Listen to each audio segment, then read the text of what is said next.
سے لوگ ایسے ہوتے ہیں جن کے قرآن سینوں میں ہوتا ہے، روز محشر قرآن ان کے بارے میں کہے گا اللہ یہ وہ لوگ ہیں جن کے سینوں میں تھا، مگر میرے ہوتے ہوئے بھی یہ میری نافرمانی اور بے حرمتی کرتے تھے۔ بے حرمتی کا مطلب کیا ہے؟ اللہ رسول کی بات کو نہ ماننا، نہ ماننا۔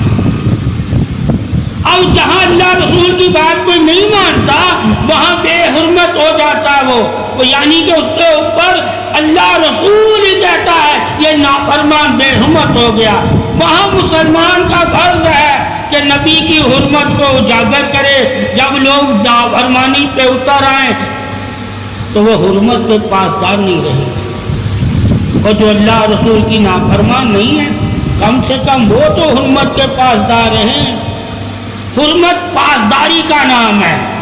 تم نمازیں پڑھو، سب کچھ کرو، اور حرمت دین کے لیے تو کام ہی نہ کرے تو سمجھ لو تم پاسدار نہیں ہو۔ کیا نہیں؟ پاسدار نہیں ہو اپنے نبی کے فرمانوں کے۔ ٹھیک ہے، عبادت تو اللہ کہتا ہے تمام مخلوق میری کرتی ہے، مگر انہیں حکم نہیں ہے کہ تم نے لڑنا بھی ہے، پاسداری بھی کرنی ہے، وہ ہم تو سنا کرتے ہیں، مگر حرمت کی پاسداری مومن کے اوپر لازم ہے کہ تو نے حرمت کا یعنی کہ عہد کا پاسدار رہنا ہے۔ تو نے عہد کیا ہوا ہے، ایمان جب تو لے آیا تو نے عہد کر لیا میں نبی کی رسالت کی، نبی کی محبت کی، نبی کی اطاعت کی اور اللہ کی وحدت کی حرمت کا پاسدار رہوں گا۔ یہ تیرا عہد ہے۔ اگر تو عہد ہی نہ پورا کرے تو تو مسلمان نہیں، منافق ہے۔ اس لیے حرمت کا پاسدار ہونا اللہ سے عہد کی دلیل ہے، عہد کی دلیل، وفا کی دلیل۔ کیا ہے؟ ایک ہے عبادت کی دلیل کہ ہم اللہ کی عبادت کرتے رہیں، یہ بھی ہم سے عہد لیا گیا، اس کے بارے میں ہم نے بتایا کہ عبادت کا بھی ہم سے عہد لیا گیا ہوا ہے۔ عبادت کی حرمت کی پاسداری کیا ہے کہ تم اپنی عبادت کی حفاظت کرنا، ضائع نہ ہونے دینا۔ ایک ہے عبادت کرنا، وہ حکم ہے، وہ حکم کا پاسدار ہو کے عبادت کرنا۔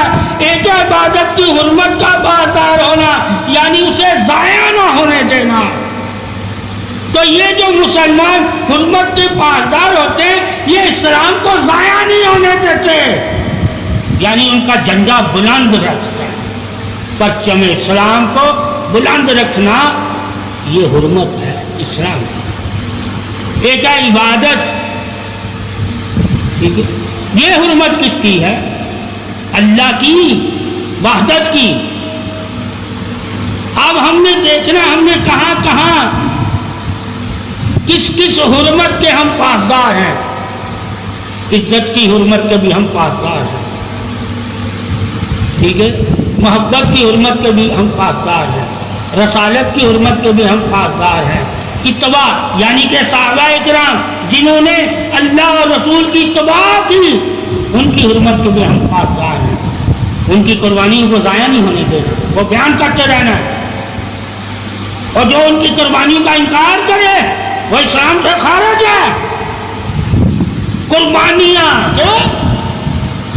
تم نے جب صحابہ اکرام کی حرمت کی بات کرنی ہے تو وہ ان کی قربانیاں کو بیان کرنا ہے تاکہ مسلمان جان جائے کہ یہ عزت کے حقدار کیوں ہیں، انہیں اسلام اتنی عزت کیوں دے رہا ہے، اور مسلمان آج کا ان کی حرمت کے لیے جان مال قربان کرنے کے لیے کیوں تیار رہتا ہے؟ کیونکہ یہ اللہ اور اللہ کے دین اور محمد صلی اللہ علیہ وسلم کی حرمت کے لیے جان مال دینے کو تیار رہتے تھے۔